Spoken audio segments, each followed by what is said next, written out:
Hello, welcome back to my channel and welcome back to another Saturday reaction. So today I'm in a weird mood. I'm in like a banterous mood. I'm in the mood for a good roast. So I thought, let me just watch some videos of some comedians basically roasting my species, and I guess we'll see if I find the jokes funny or if they hurt my feelings. But I guess we'll find out. So let's get into it. Ladies, how are we gonna get on the same page? We agree on most shit, right?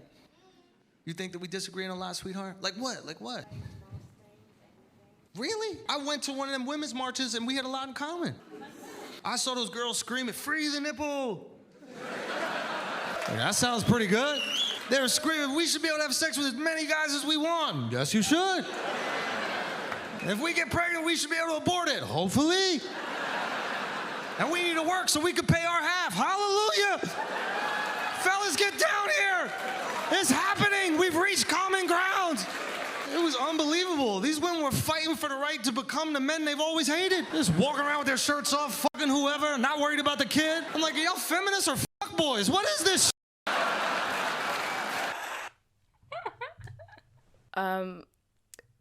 I mean, he's not wrong, but it is true though. Feminism is interesting because it's kind of like changed a lot in terms of its goals. It went from being about having women have the right to have their own bank accounts and to have their own financial independence, and now the kind of messaging that we're sending is like this, like it's cool to be like hypersexualized. And I do think that there are some parts of it in the modern day that are a little bit not great for women. Not against the concept of feminism though, because I do think that there are definitely parts of the world that need it because they don't have as much equality in terms of the rights that they have compared to their male counterparts. But in the West, I don't see what rights I don't have that a man has. I don't personally. That's just...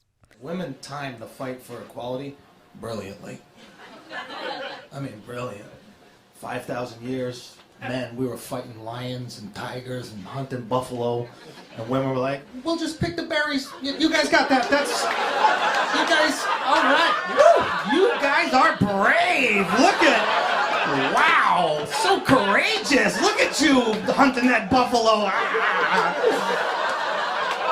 Second they put air conditioning in office buildings, women are like, "We want equality."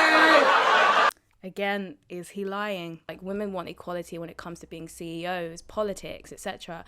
But we're not asking for equality when it comes to bin collecting, bricklaying, cleaning the sewers, fixing the power lines, or firefighters are mostly men as well. Like, all the more dangerous, more risky jobs that are male dominated don't pop up in conversation. But the more luxurious, more prestige jobs pop up in conversation. So what he's saying is funny because it's true. Like, when men were like doing all the hunting and fighting in wars and all that kind of stuff, like, we weren't like, we want to take part, you know. He's not wrong, you know, because if we truly wanted equality, like true equality, we would want it everywhere, you know. We should want to be the ones paving the roads and all that kind of stuff.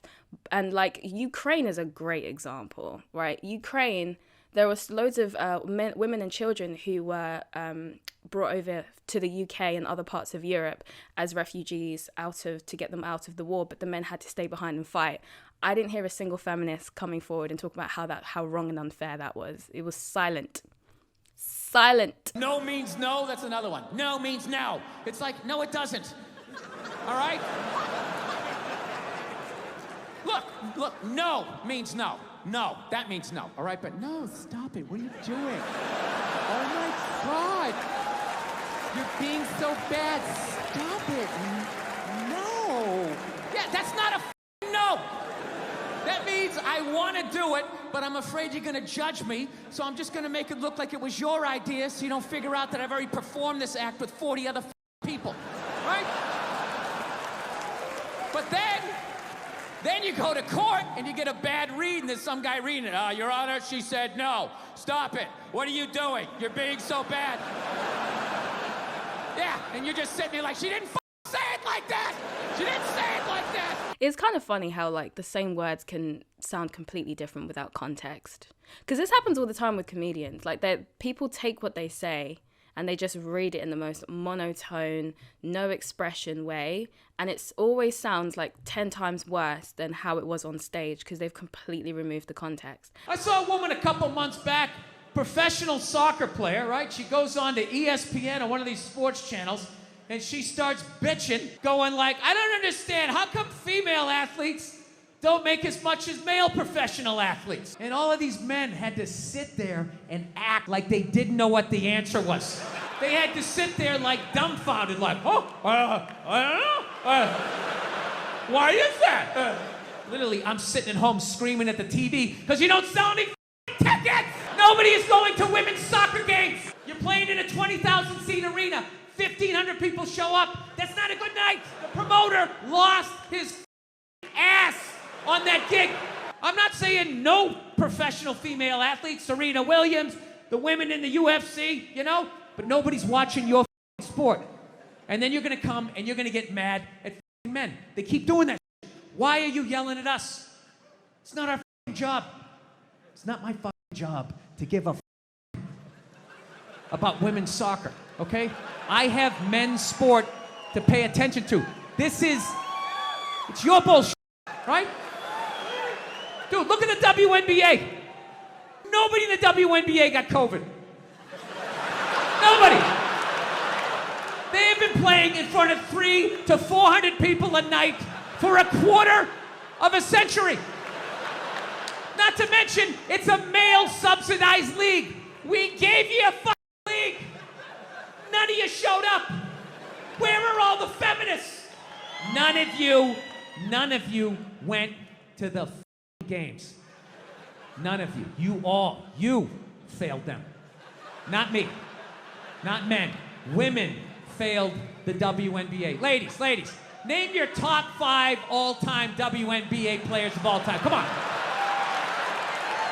That's it. Name 5 WNBA teams. Name the WNBA team in your city. You can't do it. You don't give a about them. They play night in and night out in front of nobody. It's a tragedy, right? And then meanwhile, you look at the Kardashians, they're making billions. You look at those Real Housewives shows, they're making money hand over fist, because that's what women are watching. And the money listens. You don't want to watch this you watch this They just shoot it over there, drowning these whores in money. Purses and shoes and Botox. It's just raining. It's raining money. Yeah, so the money listens. Again, it's funny because it's true. I find it interesting when we have these conversations about men earning more money than women in sports. And I do feel like a lot of the time the women who argue that men and women should earn exactly the same amount of money in sports are people who don't know very much about sport because they themselves don't watch sport. Because if you did, you would understand why men make more money. Like, for example, this is a conversation that's been had over here in the UK where people believe that where some people believe that female footballers should earn exactly the same amount as the male footballers. Because if you don't watch sport, then I can understand the perspective of people who think they should earn the same amount of money, because they're looking at it from like an outsider's point of view and trying to compare it to other jobs. So they're comparing it to, say, for example, if I work in Starbucks and you work in Starbucks, then we should both be earning the same amount of money because we're both working in Starbucks, because they always use the argument that they're doing the same job, so they should get paid the same. But the more accurate comparison would be, say you own a multi-billion-dollar makeup brand and I own a small company makeup brand. That's like me demanding that I have the exact same annual profits as the multi-billion-dollar makeup brand, even though I'm a small business. Because we're in the same industry and we do the same job, we sell the same product, I am entitled to the same profit as the multi-billion-dollar company, even though I have far less customers. That's a more accurate comparison to why male footballers earn more than female footballers. Male football has way more people buying tickets. It has way more fans and way more people supporting it. And the truth is, if women, because in the UK, women make up the majority, if we really wanted female footballers to earn the same amount as male footballers or even earn more, then we could do that if we just bought tickets. If all the women in the UK banded together and we all just went and bought tickets to support the women's football, they would out-earn men. But we don't, so they don't. And we can't expect men to buy tickets to go and watch women's football, if we aren't even willing to buy tickets to watch women's football, it's true. Everything, I agree with him 100%. Women, we can't complain that our female athletes are not earning the same amount as men when we don't support them. We don't turn up to their games, we don't watch their matches, because if we wanted them to earn as much as men, we could by simply buying the tickets and going to watch, but we don't. The thing is, like, this is kind of like a well-known fact that women tend to be more interested in drama and men tend to be more interested in sports and those kind of things. That's the reason why men make up the biggest fan bases for sports and women make up the biggest fan bases for soap operas and true crime documentaries or reality TV. We just have different interests, and that's fine.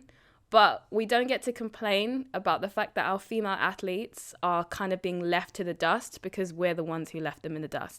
I actually quite enjoyed those. I think those comedians were quite funny, and I think the reason why they're funny is because there's a lot of truth in what they're saying. I am a fan of non-PC humor personally, because I think comedy is funniest when it's realistic and it's accurate to reality. I think Andrew Schulz said this himself actually, and I think it's very accurate. He was saying that comedians who are non-PC are funnier because they make jokes about the world as it is, whereas woke comedians, or whatever you want to call them, aren't as funny because they make jokes about the world as they wish it was, or they make jokes about the world as they view it to be. And the most funniest jokes are the ones that are based in truth. I don't personally get offended when men make jokes about women. I think we should be able to make fun of each other. Banter is good and healthy, and it's healthy for us to be able to make fun of each other, because if you can't make fun of someone, that means you're not comfortable with them. And I would rather us be comfortable and making fun of each other. But I hope you enjoyed this video. Let me know what you think about the comedians and the takes that they had in the comments. Do like and subscribe if you enjoyed this content. Thank you very much for giving me your time today, and I will see you on Wednesday.